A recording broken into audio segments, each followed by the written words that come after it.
आप क्या कह रहे हैं आचार्य? यही सत्य है सम्राट। संपूर्ण राजकोष रिक्त हो चुका है, एक भी पण शेष नहीं। इतनी बड़ी चोरी हुई और किसी को भनक तक नहीं लगी, कैसे संभव है ये? इसका उत्तर तो ये अशोक ही देगा। आंतरिक सुरक्षा का प्रभारी है ये। संभवतः अपनी सगाई में इतना व्यस्त हो गया कि अपने दायित्व को निभाना ही भूल गया है। राजकोष का प्रभारी श्यामक है, मैं नहीं।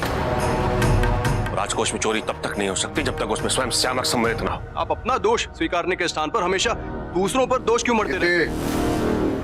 कोई भी समस्या आई नहीं तो तुम तीनों समाधान ढूंढने के बजाय एक दूसरे को आरोपित करते रहते हो।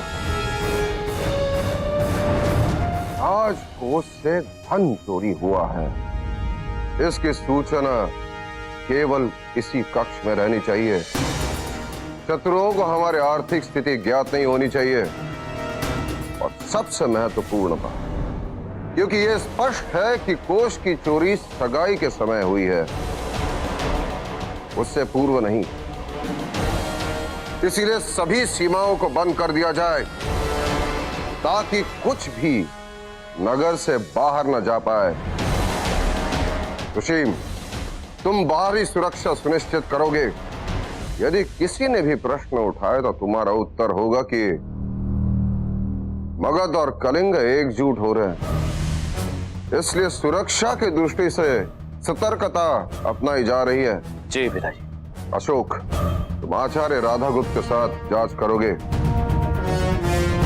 इतनी बड़ी घटना घटी कैसे? संपूर्ण राजकोष मुझे राजभवन में चाहिए। ठीक, एक कण भी इधर से उधर नहीं होना चाहिए।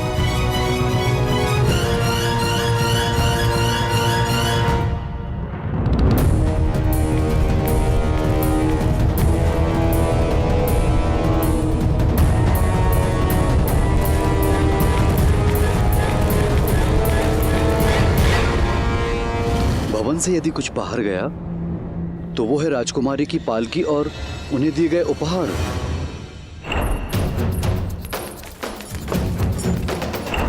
गुप्तचरों से हर संभव सूचना एकत्र करो। जिस भी स्थान पर संदेह हो उसे ढूंढो।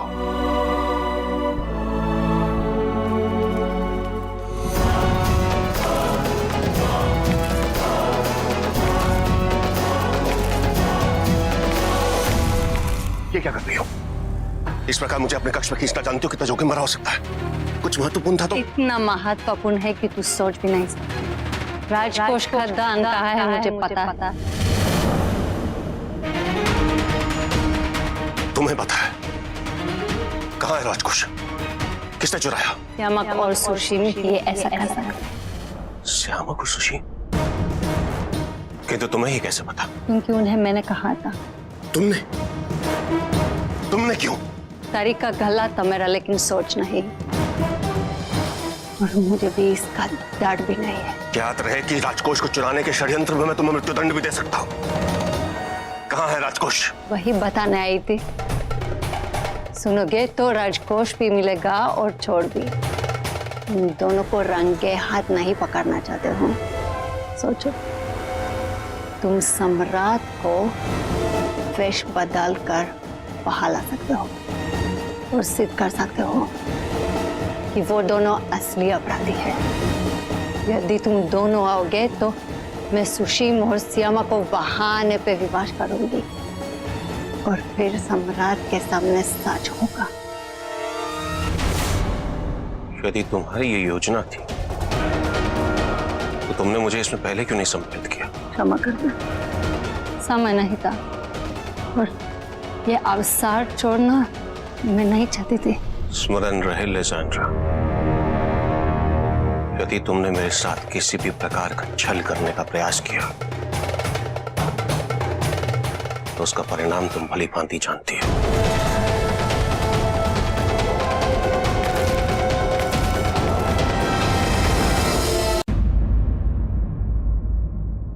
किंतु अशोक को यह सब ज्ञात हुआ कैसे? तुमने जल्दी कुछ नहीं किया तो अशोक जैसे कौन न कर ले गया था वैसे राजकोष का दान भी ले जाएगा। समय नहीं है, तुरंत राजकोष को देवी के मंदिर से हटाना होगा।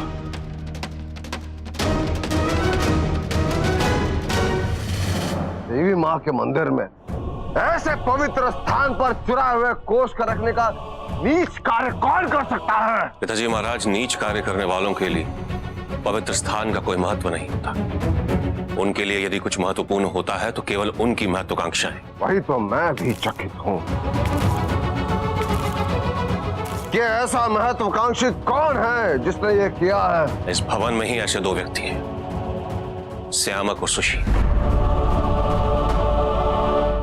अशोक, तुम पुनः वही। पिताजी महाराज, मैं जानता हूं कि मुझ पर और मेरी बातों पर विश्वास करना आपके लिए अत्यंत कठिन है, किंतु एक बार, बस एक बार वैसा करिए जैसा मैं कहता हूं। आप मेरे साथ उस देवी के मंदिर में अपना वेश परिवर्तित करके चलिए। उसी क्षण आपके समक्ष संपूर्ण सत्य प्रकट हो जाएगा। श्यामक और सुशील दोनों के वास्तविक रूप आपके समक्ष होंगे।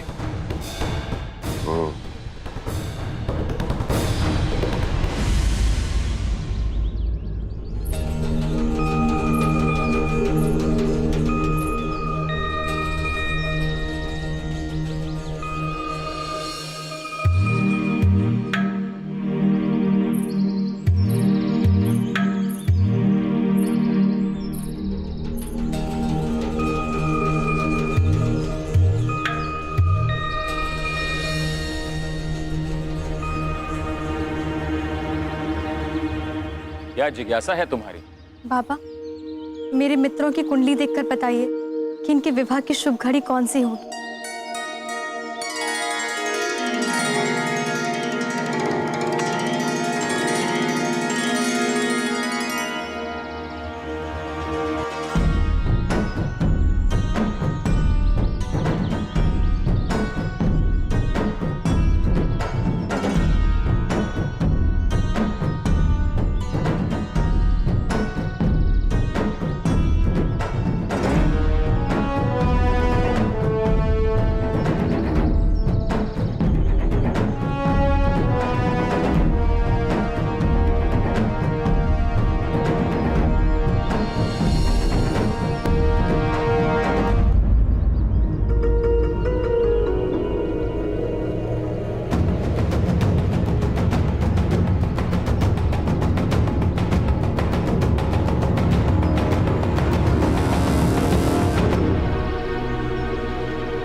लाकर तुमने मेरा समय व्यर्थ किया अशोक।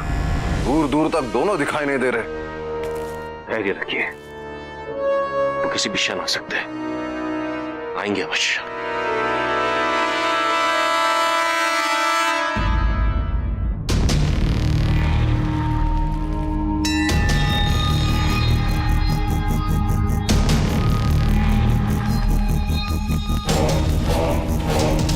पिताजी महाराज, खंड के पास देखिए।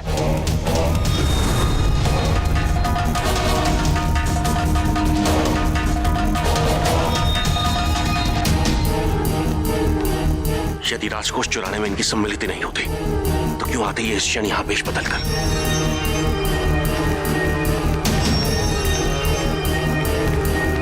हटो मेरे मार्ग से। क्यों, तुम्हारा कोष लूटा जा रहा है क्या सुशील?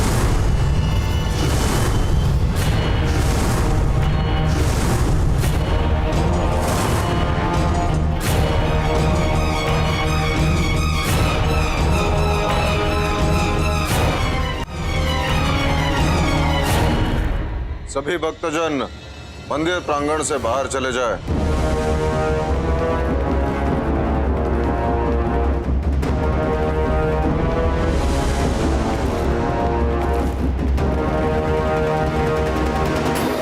क्यों किया तुम दोनों ने ऐसा? ओ पिताजी, ये सब श्यामा की योजना थी। मेरी? हाँ, यही था जो योजना चाहे किसी की भी, दंड तो दोनों को एक ही मिले।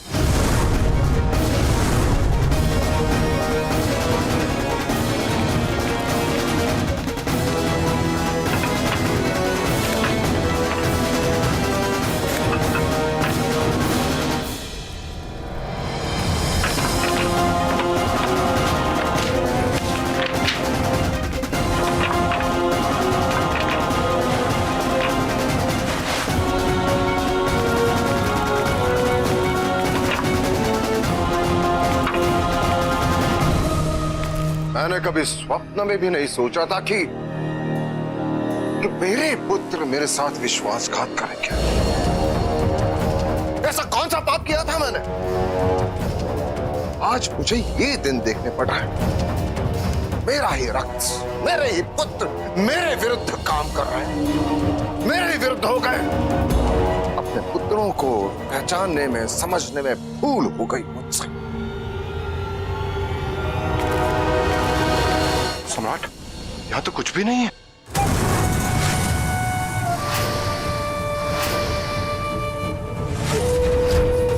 आचार्य, ये कैसे संभव है? मेरे सूत्रों के अनुसार राजकोष यही होना चाहिए था। सत्य बताओ, कहाँ है राजकोष? कौन सा राजकोष पिताजी? वही राजकोष जो तुमने चुरा कर यहाँ छिपा के रखा है, जिसे लेने के लिए तुम यहाँ आए हो। नहीं पिताजी, मैं तो यहाँ पर देवी माँ के दर्शन करने आया हूँ। तुम्हें देवी माँ में कब से श्रद्धा होने लगी? निश्चित ही भैया सुशीम की दे ईश्वर में कोई आस्था नहीं है, किंतु चूंकि वो राजकुमारी चंदा से विवाह करने जा रहे हैं और वो धार्मिक प्रवृत्ति की, तो बस मैंने इनसे कहा कि आप भी अभी से देवी देवताओं के पूजा पाठ के अभ्यस्त हो जाइए तो अच्छा है। बस यही मेरी योजना थी और इसी के लिए ये कुछ समय पूर्व मुझ पर आरोप लगा रहे थे। मैं चाहता था कि भैया सुशीम अपने जीवन का एक नया चरण शुरू करने जा रहे हैं, तो नई ऊर्जा और ईश्वर के आशीर्वाद से करें तो अच्छा है। बस इसीलिए मैंने यहाँ लेकर आ रहा था पिताजी महाराज। किंतु भेष बदलने की क्या आवश्यकता? क्योंकि पिताजी, मैं ढिंडोरा नहीं पीटना चाहता था कि मैं क्या कर रहा हूँ। पिताजी, भला मैं अपने घर में चोरी क्यों करूंगा? क्यों चुराऊंगा मैं अपना ही राजकोष? आपने ऐसा सोच भी कैसे लिया पिताजी? सच में पिताजी, आप कान के कच्चे हैं। अशोक ने कहा, आपने मान लिया।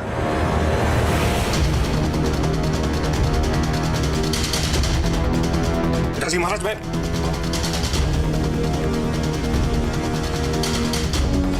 अशोक,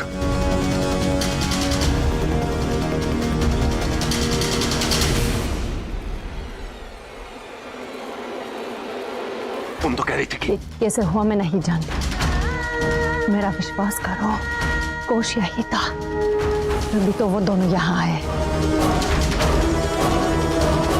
यदि जो तुम कह रही हो वो सत्य है, तो इसका अर्थ यह है कि कोई हमारे साथ खेल खेल रहा है। किंतु कौन?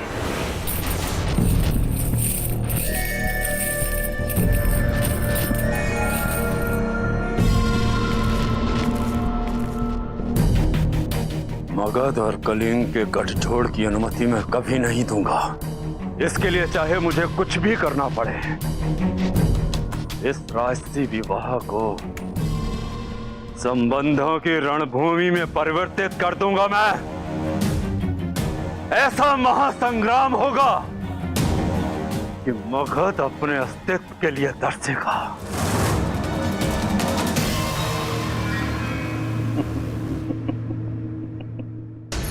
नहीं, ऐसा नहीं हो सकता। ऐसा ही होगा पुत्री। मैं स्पष्ट विध्वंस देख रहा हूं, वियोग देख रहा हूं, अनपेक्षित बाधाएं देख रहा हूं।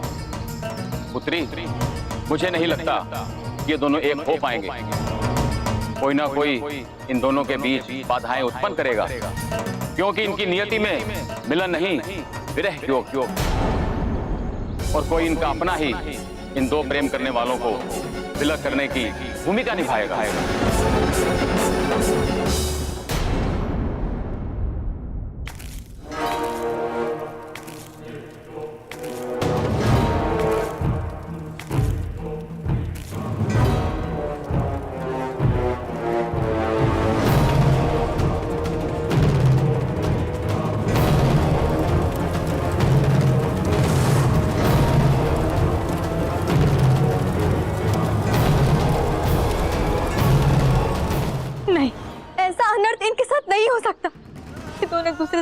प्रेम करते, इतना प्रेम कि एक दूसरे के लिए प्राण भी दे सकते हैं।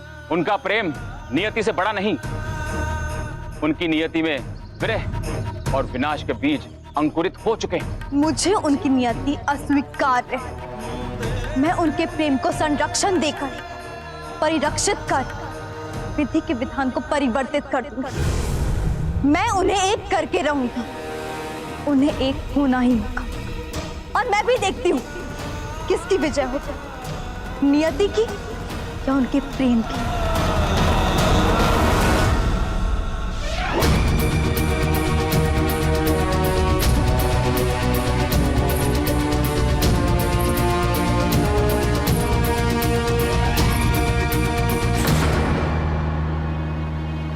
सुशीम और श्यामा की प्रतिक्रिया से यह लग रहा था कि वो दोनों भी अचंभित थे कि राजकोष कहां चला गया। अब तो वो भी नहीं जानते कि राजकोष कहां है। आचार्य, मैं आपसे कह रहा हूं, कोई तीसरा व्यक्ति है जो जानता था कि राजकोष कहां छुपाया जाएगा और उसी ने इस परिस्थिति का लाभ उठाया, और वो व्यक्ति अवश्य राजभवन का ही है। कि वो है कौन?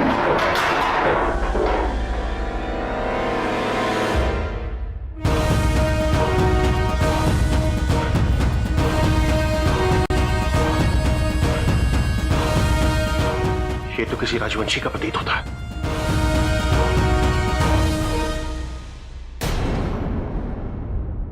केवलनाथ, बिंदुसार से प्रतिशोध लेने का केवल एक अवसर चाहिए था, पर यह अवसर इतनी शीघ्र मिलेगा इसकी कभी हमने अपेक्षा नहीं की थी। हमारी पुत्री ने मगध में प्रवेश करने का मार्ग बना दिया। मगध के सर्वनाश के लिए हमारी पुत्री माध्यम बनेगी, इसकी कल्पना भी नहीं की थी हमने। चाणक्य का वचन अनुचित नहीं था। चाणक्य कहते थे कि घने से घने वन को नष्ट करने के लिए केवल एक सूखे वृक्ष को अग्नि देने की आवश्यकता होती है। उसी प्रकार जिस तरह एक पापी पुत्र पूरे वंश का सर्वनाश कर देता है, और बिंदुसार के तो दो पापी पुत्र हैं, दो एक सुशीम और एक श्यामक। ईश्वर की भी यही इच्छा होगी, इसीलिए तो सही समय पर मैंने उन दोनों को बात करते सुन लिया। पाटलिपुत्र से प्रस्थान लेने वाली राजकुमारियों के साथ जो वाहन जा रहे हैं, उनमें कोष से भरे उपहार भरे जा रहे हैं। राजकोष यहीं रहेगा पाटलिपुत्र में, और अब तक तो हमारे सैनिक उसे मंदिर में छुपा भी चुके होंगे। अशोक को बचपन से ही अपने दोनों भाइयों पर संदेह रहा है। कोष लुप्त होने के पश्चात मुझे विश्वास है सुशीम और श्यामक दोनों एक दूसरे पर संदेह करेंगे, दोनों में फूट पड़ेगी और दोनों ही एक दूसरे को मार डालेंगे। उसके पश्चात हम मगध में महासंग्राम छेड़ देंगे और सर्वनाश कर देंगे मगध का। इस षड्यंत्र के रचिता हम हैं, किसी को ज्ञात ही नहीं होगा।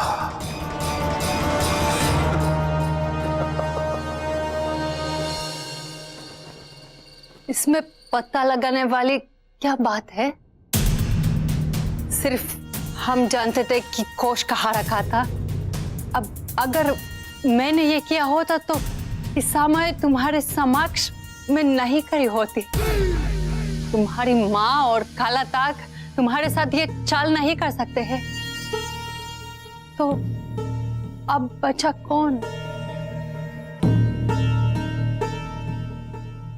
श्यामक, किंतु वो इतना बड़ा कार्य अकेले कैसे कर सकता है? जो आपने को बचाने के लिए हेलेना को मार सकता है, वो कुछ भी कर सकते हैं।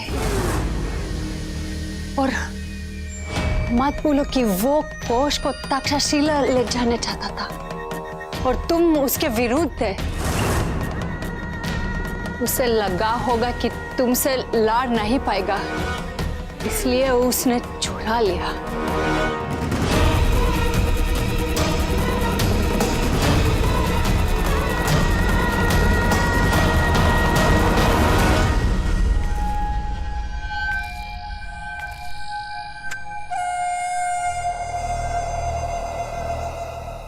एक बार फिर असफल हो गया हूं मैं। आप दोनों को फिर से निराश कर दिया है मैं। यामक, हो गया क्या आपको? आसघात किया क्या तूने मेरे साथ? चेतावनी दी थी ना मैंने तुझे, सुशीम के साथ छल मत करना, बोला था ना। बोल, मेरा धन कहाँ छुपा के रखा है? बोल बोल। अति भ्रष्ट हो गई है क्या आपकी? मुझे उसके बारे में कैसे पता होगा? ये क्या कर रहे हैं आप? मैं आपके साथ हूं। मैं भी अभी तक यही सोचता था सियामक। मैं आपके साथ विश्वासघात क्यों करूं? विश्वासघात तो तेरी धमनियों में दौड़ता है सियामक। भूल गया अपनी माँ को, अपने नाना को उन्होंने क्या किया था?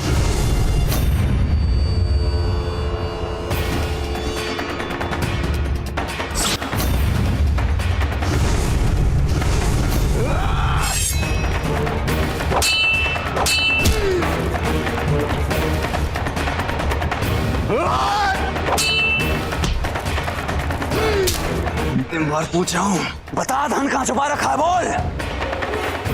यदि मुझे ज्ञात भी होता तो भी नहीं बताता।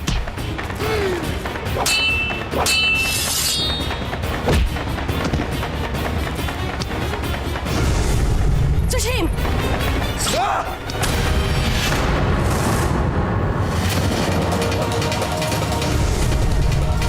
अब जब अशोक संदेह के घेरे में खड़े करने का इतना सुनहरा अवसर है और तुम दोनों आपस में लड़ रहे हो,